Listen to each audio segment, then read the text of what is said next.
Olha eu aqui, Leonardo, canal Differdev. Quanto tempo, né? Vida corrida, muita correria, muita coisa. E o tempo para gravar? Muito, demora muito. Nossa, cara, é muita coisa para fazer. É o daí, galera, muito trabalho. Nós estamos de volta. Beleza? Factory, vamos falar sobre os design patterns Factory, todos que tem, o porquê, se é legal, não é, aonde que a gente ganha de vantagem ou não, mas poderosíssimo usar Factories e vamos falar sobre isso hoje. Olha que legal, vamos lá para a tela, deixa eu mostrar umas coisas para vocês. O objetivo hoje é mostrar vários padrões. Como vocês estão antes de mais nada? Não esqueçam, deixa o like aí, compartilha, segue o canal, manda pra galera aí, vamos compartilhar conhecimento. E no final eu tenho uma coisa, algum projeto secreto que eu tô iniciando, Top Secret. Então fique atento aí, assista o vídeo até o final. Lá no final tem algumas coisas que eu quero falar com vocês. Beleza? Vamos para a tela. Olha só, galera. A gente... Vamos lá olhar aqui sobre o que é Factory. Vamos começar pela palavra Factory. Olhando ali em cima, palavrinha aqui em cima, ó. Factory, beleza? Vem de fábrica. E o que é fábrica? Fábrica vem do conceito, tá? Vamos falar lá atrás, de 94, com a concepção dos design patterns daquele livro lá, o Gang of Four, né? Design patterns, ou padrões de projetos. Lá surgiram os termos Factory, Abstract Factory e Factory Method. São dois design patterns do livro.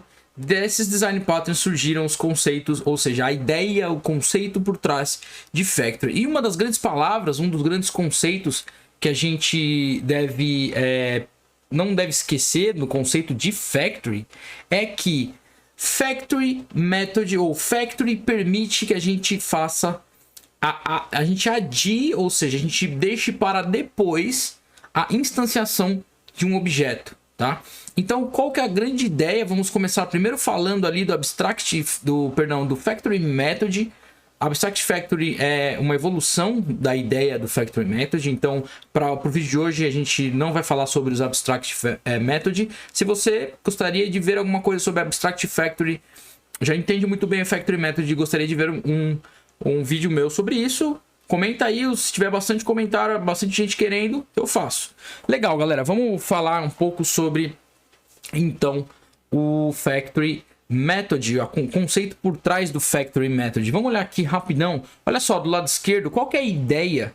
Olhando aqui, ó, a nossa classe ali que a gente tem chamada Abstract Class Creator. É uma ideia de uma classe criadora. Qual que foi, então, o primeiro conceito, a primeira visualização de uma criação de um Factory Method? Então, a ideia vem de um método fabricador, ou seja, um método que cria objetos. Então, Factory vem do conceito de você criar objetos em tempo de execução. Essa é a sacada. Lembra lá dos decorators, que era você adicionar funcionalidade em tempo de execução? Aqui o conceito é criar objetos em tempo de execução, ou seja, os seus objetos eles são criados no decorrer do seu desenvolvimento e é passado várias regras de negócio. A gente vai falar bastante sobre isso.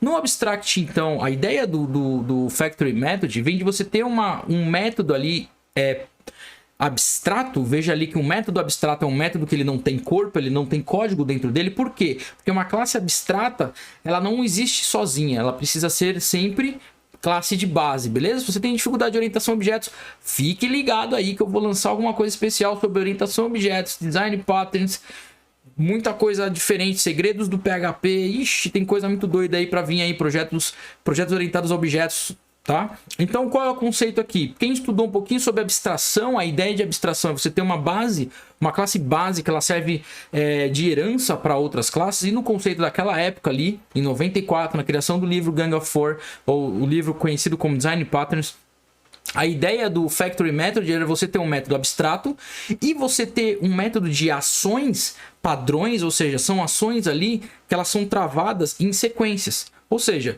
eu tenho uma sequência de execução, tá? Como tá aqui embaixo, ó, action A, ou seja, uma ação A, uma ação B. E eu identifiquei que isso pode vir a ter outros comportamentos, ou seja, eu posso ter classes que fazem as mesmas chamadas de função, usam essa mesma sequência, só que eu quero ter isso padronizado numa classe abstrata. Então o padrão tá feito aqui, ó, nas actions.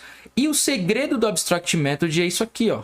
Ou seja, a classe ela tem que ser declarada a instância, ela tem que ser feita depois que você faz a herança, ou seja, postergando, adiando a instanciação para subclasses. Olhando aqui do lado direito, então aqui, imagine que isso aqui é a nossa classe abstrata. Do lado esquerdo, já vou mostrar código para vocês, segura aí.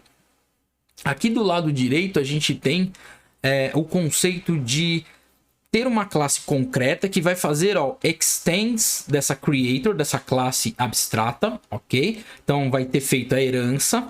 E aí sim a gente vai criar o método factory method com o corpo dele. Então, por quê? Eu tenho a classe abstrata que ela é base e eu tenho agora a classe concreta que vai usar esse método factory method. E aqui dentro é onde eu digo que classe, que objeto vai ser instanciado para que quando for chamado esse actions method, ele nesse momento aqui, ele vai chamar um método, a objeto específico e chamar os métodos desse objeto.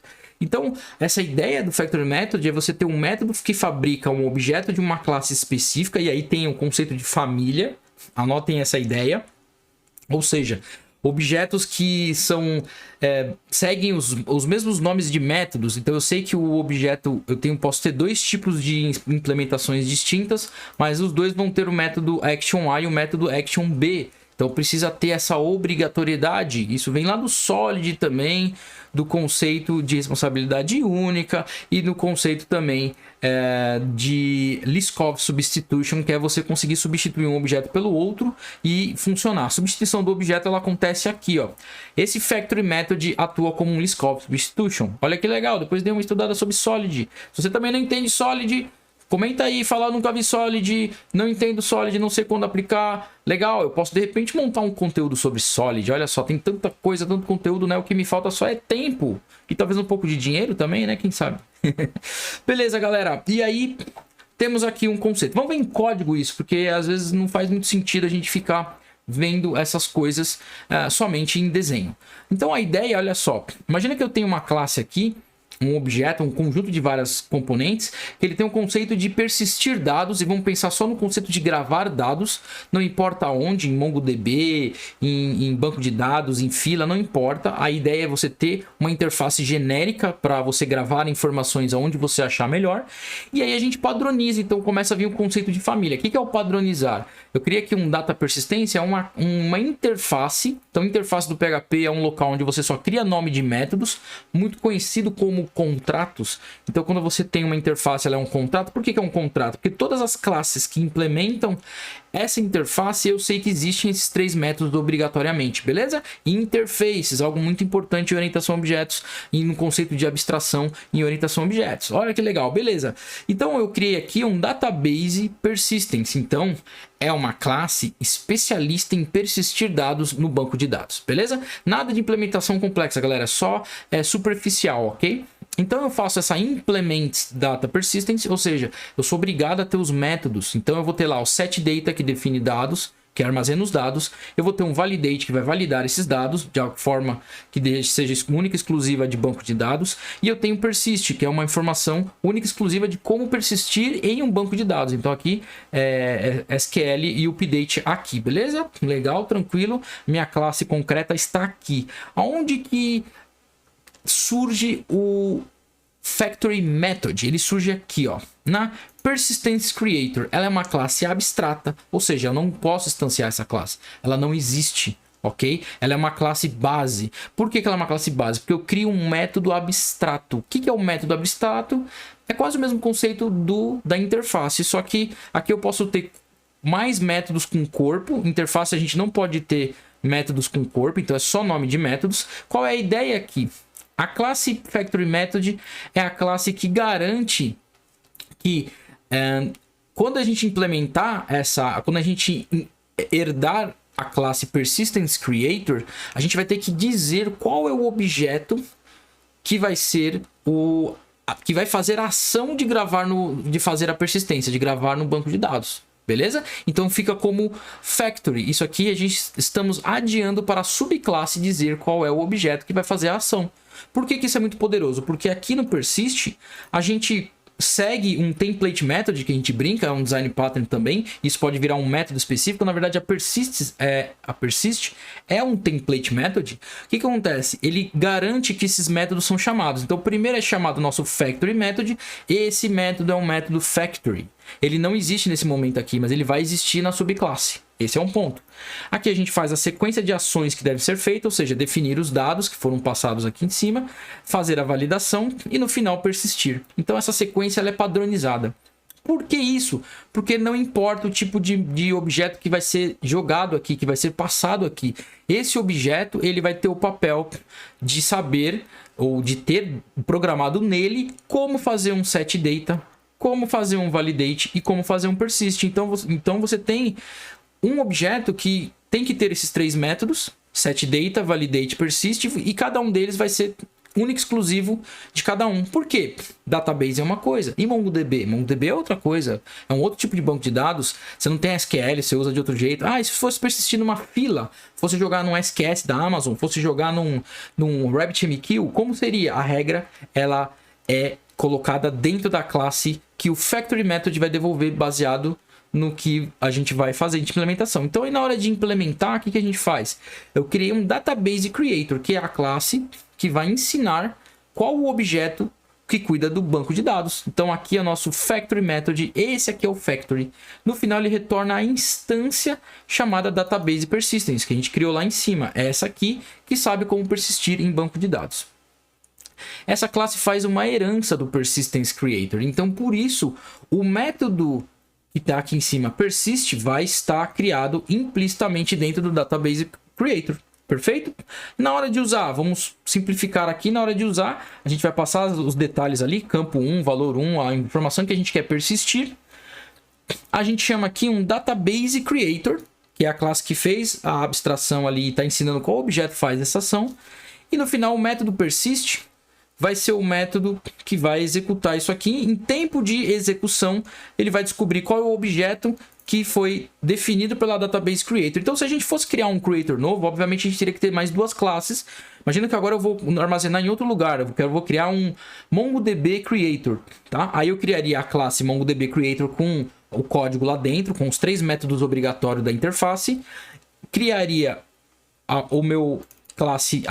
minha classe que faz a herança de Persistence Creator, e aqui eu instanciaria a classe MongoDB Persistence, e aí eu teria aqui um Creator diferente, um Creator, por exemplo, Mongo, tá? Isso aqui não tá feito, mas vamos supor que eu fiz essa implementação, e eu chamaria de Mongo Creator. Então qual é a grande vantagem aqui? Essa classe Mongo Creator pode ser substituída pela classe Database Creator, e aí a gente passa a armazenar no MongoDB, não mais em Database. Então tá aqui um poder do Factory Method, galera. Olha só que legal. Esse Factory Method, ele é o Factory Method desenhado e desenvolvido e que está definido no livro Design Patterns. É aquele padrão de projeto mais antigo. Por que eu falo mais antigo? Porque as coisas evoluíram. Vamos voltar rapidão um pouquinho. Vamos ver sobre os tipos de Factory. Por quê? Os anos passaram, galera, 94, nós estamos agora em 2021, quantos anos passaram aí, né? Muita coisa mudou, surgiram novas ideias de padrões. Eu vou trazer mais duas novas padrões que estão sendo muito usados, principalmente em frameworks PHP, que é o Creation Method, que é esse que está aqui embaixo, tá? E nós temos também o Static Creation Method, que na verdade é uma variação do Creation Method. O que é isso? Vamos ver na prática. Vamos lá, abrindo aqui. Na prática não, vamos ver o código aqui, depois a gente vai para a prática. Legal, galera, olha só. Imagina que a gente tem um Customer Factory. Qual que é a ideia do Customer Factory? É criar uma classe. Então, esse é o que a gente chama ali, até um conceito chamado de Simple Factory, tá? Mas é o conceito do Creation Method. Por que o Creation Method? Porque a gente tem um método que cria a nossa classe Customer, nosso objeto Customer. Então, esse método, ele vai ter um construtor, perdão, essa classe vai ter um construtor, né? Ela vai ter ali as coisas que ela precisa para poder saber fabricar o objeto customer, que seria um objeto de um cliente, tá? Olha aqui a regra que eu falei para vocês do factory. Todo factory, ele é um método, tá? Que ele pode receber várias inputs. A classe chamada factory, tá? Ela tem um método de criação dela. Essa classe pode receber uma série de inputs e lá dentro a gente tem uma série de regras que pode estar no construtor e também pode estar no método de criação. Esse método create é uma convenção. Tem gente que chama de create, tem gente que chama de factory, tem gente que chama de make, de criar, tá? O resultado, a ideia é que no final venha uma instância de um objeto, tá? E aqui eu trouxe aí a ideia do concrete customer, é só para a gente pensar que a gente tem um cliente instanciado. Então a classe customer factory recebe algumas informações e no final ela devolve o objeto criado. Por que que isso é super poderoso? Porque se eu fizesse a instância new dos meus controllers em toda vez que eu tivesse alguma dependência, o que que eu crio? Eu crio um autoacoplamento. E por que isso é ruim? Criação de autoacoplamento, você não testa, por exemplo, seus controllers, é difícil testar os controllers, como é que você vai fazer mock, como é que você vai passar de fora para dentro, como é que você vai mudar o comportamento das coisas, sendo que você está com a classe definida ali. Esse é o grande poder do Factory, você conseguir colocar a criação do seu objeto de uma forma, como eu falei para vocês, feito em tempo de execução. Se é feito em tempo de execução, a gente pode alterar as coisas, ou a gente pode mudar. A gente vai ver isso com o conceito de container de gestão de dependência. Então começa a surgir, depois de um tempo, a ideia de usar container de gestão de dependência. Isso é muito poderoso, galera. Isso não tem nos vidinhos aí no YouTube, a galera falando bem assim. Para achar isso tem que vasculhar muito, né, galera? Então por que isso é importantíssimo? Porque isso dá uma melhor troca de componentes, ou seja, seu software fica maleável. Isso deixa o seu software muito mais adaptável à mudança. E software muda o tempo inteiro, olha só. Legal, né?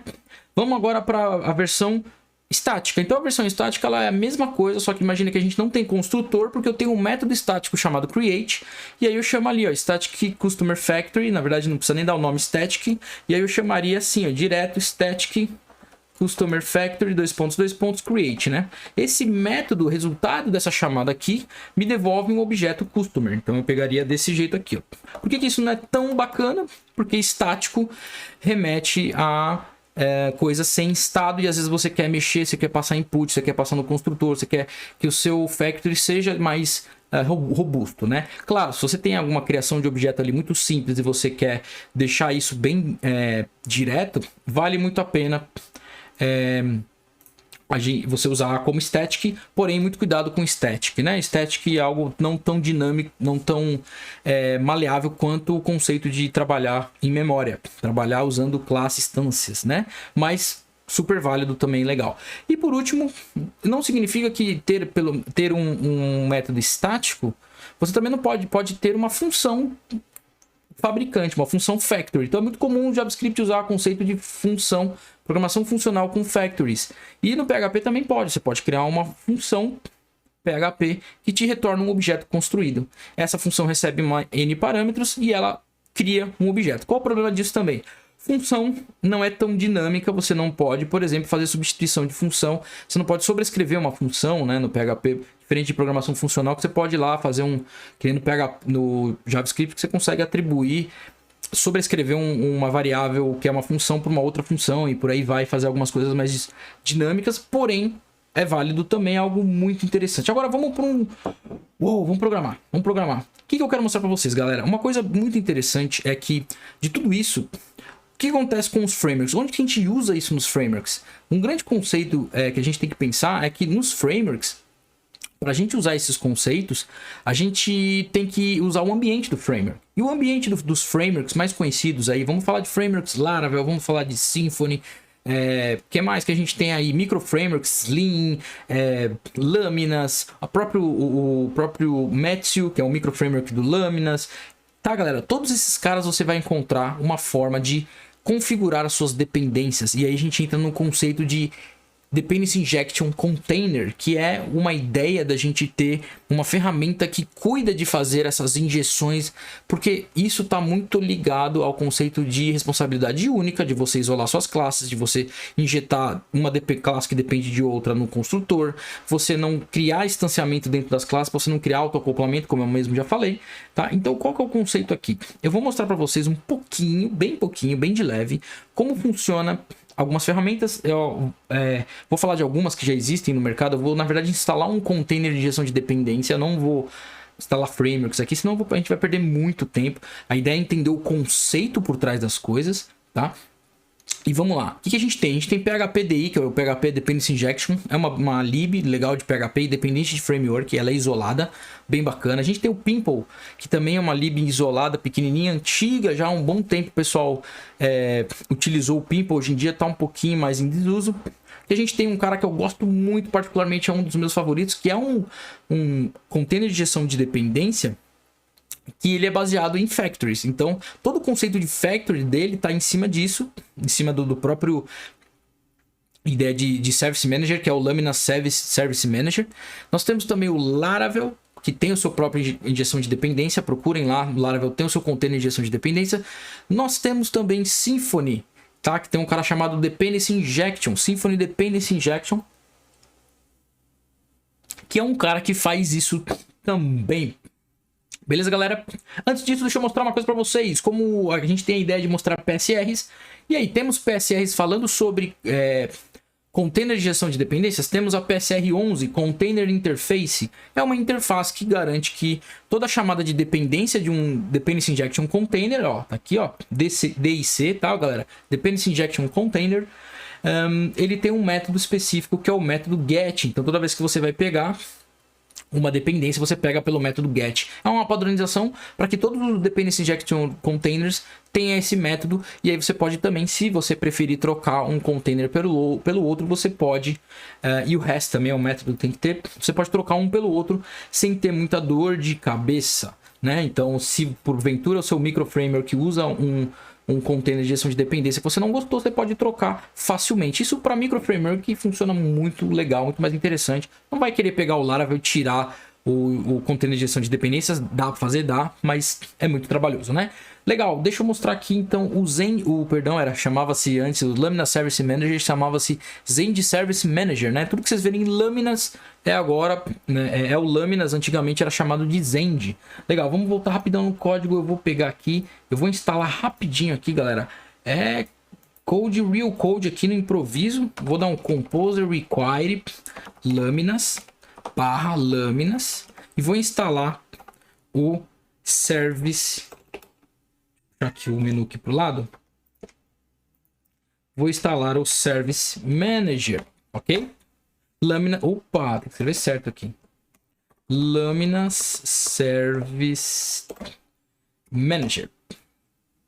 Beleza? O que ele é? Ele é um container de gestão de dependência, como eu já tinha falado, e ele vai ajudar a gente a criar isso. Eu vou, claro, galera, ser bem rápido, bem prático. Vou fazer tudo no mesmo arquivo, tá? Pra gente não perder muito tempo. Só pra vocês entenderem o conceito de que a gente cria um factory com ele e a gente ensina como ele constrói os nossos objetos. Olha só que interessante. Legal, vamos criar aqui um arquivo index. Esse arquivo index seria onde eu iria usar. Obviamente, cada framework injeta o container de gestão de dependência de modo dinâmico ou configurado nos seus controllers, injeta as dependências automaticamente nos controllers. Esse é o poder da injeção da dependência automaticamente. E vamos começar aqui pensando em como seriam as nossas classes, né? Imagina que eu tenho uma classe chamada Customer. Ela é a minha classe base que eu quero criar um cliente, tá? E um cliente eu identifiquei que ele tem uma dependência que eu tenho que passar pelo construtor. Então imagina que pelo construtor a gente tem que passar aqui uma classe própria do PHP mesmo, nativa, que é a classe de data. Mas por que você vai passar uma classe nativa da classe que identifica a data do momento que o cliente está sendo criado, por exemplo? Porque a gente quer poder mocar essa data. A gente quer poder, ao fazer testes, a gente quer poder travar uma data exclusiva. Porque se eu criar um cliente com uma data e fizer um teste com uma data travada e depois rodar esse teste de novo, ele vai quebrar, porque a data nunca é a mesma, né? Sempre ele pega a data atual do relógio do seu computador. Então, eis aí um caso legal. Eu vou usar uma classe do PHP chamada, na verdade, uma interface que chama DateTime Interface, tá? É um cara que surgiu novo aí no PHP 8, se eu não me engano. Esse DateTime Interface, ele tem ali...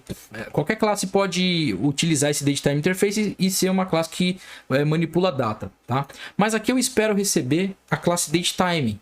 Então eu estou fazendo aqui um conceito do Solid, que é o Dependency Inversion. Então eu estou dependendo de uma implementação, de uma interface, não direta de uma implementação, tá? Mas isso aqui poderia ser a classe DateTime direto aqui, beleza, galera? Vou usar já PHP 8 e vou declarar aqui, ó, como sendo... não vou botar como public, não. Vou botar como protected, beleza? Protected, já vou criar essa propriedade usando o próprio promoção de construtor, que ele já cria pra gente esse cara aqui, beleza? Eu acho que é só isso. Essa classe customer, ela só vai fazer isso. Legal? Aqui agora entra o poder do Laminar Service Manager. O que eu vou fazer? Eu vou criar aqui, tá? Imagine que eu vou criar aqui um objeto container. Ele que guarda todas as dependências que eu tenho, todos os objetos com suas dependências e como ele aprende como construir essas coisas. Então, como funciona? Eu vou dar aqui um new e vou criar um container, tá? Do Zend Service Manager, que ele tá ali no namespace. Eu tenho que pegar minha colinha aqui, porque para lembrar tudo, né? Lâminas, lembrar tudo de cabeça, Service Manager / Service Manager, ó. Tá? Esse é o cara. E esse Service Manager, ele recebe um array com configuração. Obviamente, galera, tá tudo simplificado, tudo abstrato, só pra gente entender. Aqui a gente já vou vir aqui, daqui a pouco eu falo para vocês. O que eu vou fazer aqui, ó? Eu quero criar uma classe que sabe criar a minha classe customer. O que ela vai fazer? Na hora de instanciar o meu customer, ela vai injetar a DateTime pra gente também. Essa é a ideia do Factory. Então, eu vou chamar aqui Customer Factory. É a nossa classe que sabe fabricar um objeto customer. Perfeito. Como ela funciona? Eu vou usar algo particular do Zend Service Manager. Ele usa um método mágico do PHP que é um invoke. Tá? O que é o invoke? Ele instancia a classe e chama a classe como se ela fosse uma função. Direto, né? Direto no objeto lá. Beleza? Se você não sabe, depois dá uma procuradinha sobre métodos mágicos do PHP. A gente vai usar o invoke. Só que o que eu vou fazer aqui, ó? Eu vou usar uma implementação de uma interface já do próprio Service Manager. Beleza? Que ele chama-se Factory Interface. Esse Factory Interface ele me obriga a ter um método invoke, tá? Então eu vou copiar essa sequência aqui, ó. Depois eu vou deixar esse código para vocês copiarem. Fiquem tranquilos, não precisa querer copiar junto comigo aqui não, tá? É legal que vocês podem pausar o vídeo também, é bem tranquilo. Então legal, olha só. Esse invoke ele tem, se a gente precisar de alguma dependência que já existe no container, então pensem que o container é o cara que guarda vários objetos ou várias factories de como criar os objetos. Se você invocar ele aqui, o objeto é criado, o container, tá? Esse container a gente pode pegar outros objetos, outras dependências. Se eu tiver, por exemplo, relação entre os objetos, no meu caso eu não vou ter uma relação direta, então a classe DateTime ela tem que ser instanciada na hora do factory, na hora de criar o meu customer factory. Então, qual que é a ideia aqui quando eu tenho que retornar, tá, o objeto da família customer, ok? Eu posso até vir aqui e padronizar isso, ó. Customer só pode, esse factory só pode criar objetos. Ah, tá. Na verdade aqui ele não deixa porque é void a obrigação aqui, ó. O retorno ele tem que ser void. Tá, beleza, não tem problema. Vamos deixar assim então. Eu tenho que vir aqui e dar um return new. E aí eu vou criar a classe customer aqui. Então imagine que agora aqui esse factory fabrica um customer. E aí ó, um customer precisa ter uma classe que implementa a DateTime Interface, que é a classe DateTime do PHP. Então eu vou dar um DateTime aqui, ó. DateTime, tá? E vou dizer aqui now para ele pegar o horário atual. Então o que ele está fazendo aqui? Essa classe, não esqueçam que eu preciso puxar o namespace aqui, ó. Observem que esse container interface, ela é uma interface da PSR. Eu posso até usar o namespace da PSR, eu não preciso usar o namespace do Laminas, tá? Então essa é outra coisa muito legal. Uma outra coisa que eu estou esquecendo aqui, tá? É de carregar, tá? a lib vendor lá, né? A autoload vendor. Senão, nada é carregado via PHP. Não esqueçam desse detalhe, né? Num framework a gente não precisa ficar fazendo isso. Isso aqui é só no Bootstrap mesmo da nossa aplicação que isso acontece. Beleza? Pronto, galera. Então, olha só. Vou anotar aqui, ó. Essa é a nossa classe concreta. Então, lembra sempre que classe concreta é a classe que vai fazer a ação final ali, né? Então, a classe concreta é a nossa customer. Essa aqui é o factory da nossa classe concreta. Então, é o factory, a fábrica, né? Ó, fábrica da classe customer. Por que ela é a fábrica? Porque ela faz a regra de criação específica tá aqui. E é aqui onde você pode mudar quando você tiver mudança no seu objeto customer.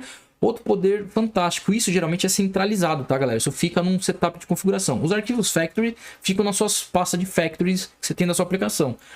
O seu customer fica lá nos seus domínios, nos seus domínios da sua aplicação. Legal. O seu container de gestão de dependência, que é aqui embaixo, a configuração dele, ela é única e isolada em um lugar só antes do request da sua aplicação acontecer. Esse container, ele lê. Outra coisa legal é que esse factory só é invocado se porventura alguma dependência chamar o customer, tá? E aqui é onde está a parte da configuração. Então, na configuração, eu vou criar aqui, ó, um factories. Então, isso é do Lambda Service Manager, tá, galera? Então, eu vou dizer assim, ó, factories. Aqui eu tenho um array de fábricas. E eu vou falar assim, olha só que legal. A classe customer. Então, eu vou botar aqui, ó, customer class. Isso aqui é só para... Se tivesse um namespace, o customer ele ia carregar todo o namespace completo. Então, a minha classe customer, isso aqui é uma string, tá, galera? Isso aqui retorna uma string. Ela está apontada para um factory. Quem que sabe fabricar a minha classe customer é a minha factory. Customer factory, tá? Customer factory. Dois pontos, class também. Então é string com string, tá, galera? Deixa eu ver se me importou isso aqui, que ele não deveria ter importado. Legal. Não estou precisando importar namespace porque eu estou na própria configuração. Isso aqui geralmente é configurado num lugar isolado, no arquivo de configuração, tá, galera? Isso, por exemplo, quem está acostumado com Symfony usa esse cara num XML ou no YAML, né? No Laravel você vai usar isso em um outro lugar do Laravel, na parte lá de dependências. Esses factories não tem nada a ver com os factories do Laravel, que é outro conceito lá quando eles usam factory com a parte de migrations e de seeders, tá, galera? Não confundam, isso aqui não tem nada a ver. Isso aqui é factory de fábrica de objetos de dependências mesmo de classe. Pronto, tá pronto. O que acontece agora? Esse container, ele é passado em uma série de momentos da sua aplicação. E aí quando você dá o get, você vai dizer qual é a classe que você quer pegar aqui. Tá? Você poderia pegar, passar em string, só que ele é inteligente. O que a gente faz? A gente passa o namespace, a gente passa a classe ali, dá um ponto class, que ele vai passar o namespace, a classe com o namespace completo.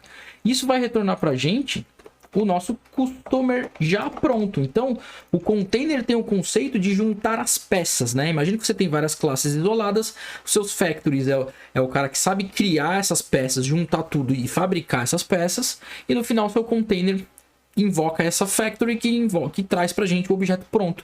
Isso aqui normalmente é passado para dentro dos controllers, e lá nos controllers você já tem os seus objetos prontos para serem usados. Essa é a ideia, você ter a sua fábrica, tudo vindo de cima para baixo. Quando chega no controller, as suas dependências já estão prontas. Se não, nos seus use cases, vocês usam Clean Architecture dentro da passada para os use cases, onde você passa todas as dependências, e seus use cases já sabem tudo que tem que ser feito, né? Você configura seus use cases a partir dos controllers. Basicamente é assim que funciona. Então vamos dar só um var dump para finalizar. E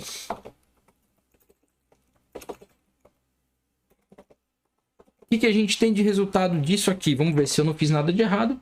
Vamos ver se eu não esqueci nada. Beleza, olha que perfeito. O que aconteceu, galera? A gente tem aqui então essa chamada container get. Isso aqui é o que ficaria em algum lugar específico. Imagina que isso aqui foi chamado automaticamente, né?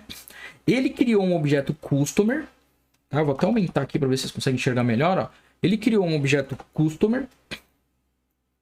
Dentro do objeto customer, a gente tem escrevi errado, data time, mas é date time, né? A gente tem, vou até chamar ali de date, ó, fica mais interessante, né? Aqui, ó, meu atributo date, que é protegido, que criou na classe customer, já veio automaticamente pra gente, ó. Já vem... Peraí que eu rodei errado. Ó, já vem aqui o quê? Ó, um objeto do tipo datetime, que faz parte do atributo date que eu criei ali, tá? Ficou meio confuso ali, mas vou até mudar aqui para ficar melhor para vocês, senão vocês vão se confundir. Esse atributo chama-se datetime, por exemplo. Vou botar assim, ó, usando camel case, beleza? Então, o que aconteceu?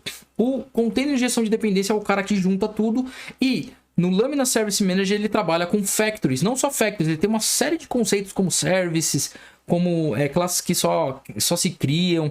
Qual que é o grande conceito de trabalhar com factories? É você conseguir, no futuro, se eu mexer na forma de criar o meu customer, eu mexo aonde? No meu factory. Eu mexo, claro, obviamente, no meu customer, eu atualizo ele e eu mexo aqui, ó, no meu factory. Se você tivesse feito, você vai falar, pô, mas não é a mesma coisa que vir ali na classe principal e dar um new customer e passar o object class ali? Se você faz em um controller só, em um lugar só específico, não tem problema. Não tem a necessidade, muitas vezes, de você colocar no container de gestão de dependência. Mas quando você tem classes que podem mudar muito e que você pode ter essa necessidade, se você mudar, você vai ter que olhar todos os seus controllers e mudar em todos os seus controllers que você usou colocando new. Olha o trabalho que dá. A ideia do factory, de criação de objetos, de fabricar objetos, é você deixar isso em um lugar isolado e isso ser executado conforme a sua aplicação necessita. Porque mexeu em um lugar, você mexe na sua aplicação inteira, você não fica preso em um só lugar. Beleza, galera? Ó, falei das novidades. Quem anda interagindo comigo aí, galera que tá preenchendo os formulários, lembrando, vai ter o formulário de design pattern aqui. O material de design pattern eu criei, ó, tá aqui o material de design pattern. Vai ter já material sobre padrões de criação. Tem aqui, ó, mostrando passo a passo, quem gosta de ler, como eu falei, código, todo o código de factory method. Depois eu vou até acrescentar esses códigos dos factories mais modernos. Vou colocar a lista também de container de gestão de dependências lá no material. Quer esse material? Clica aqui no formulário que está aqui embaixo, se cadastra e a DifferDev vai entrar em contato com quem mais está interagindo, quem mais está participando, e vou fazer um convite para vocês de um treinamento secreto, fechado, único, exclusivo para 20 pessoas, beleza? Se dependendo do que for, eu abro até para mais pessoas. Vamos ver. O convite vai ser passado da Differ para vocês. Beleza, Differs? Conteúdo diferenciado, conteúdo que não tem no mercado, conteúdo secreto, ninguém fala. Vai estar aí para vocês, beleza? Galera, não esquece de curtir, dar aquele like maroto, segue o canal, comenta aí, fala mal, fala bem. Fiquem à vontade, o canal é nosso, de todos. Deem sugestões, adoro a sugestão que vocês dão. Aliás, agradeço a todos que estão dando apoio, estão seguindo, estão comentando, estão participando. Desculpem a demora, quando dá tempo eu apareço. Espero aparecer o mais rápido possível e estamos aí, hein? Cuidado, vai chegar a mensagem no e-mail de vocês aí, beleza? Muito obrigado e nos vemos na próxima. Um abraço, obrigado a todos.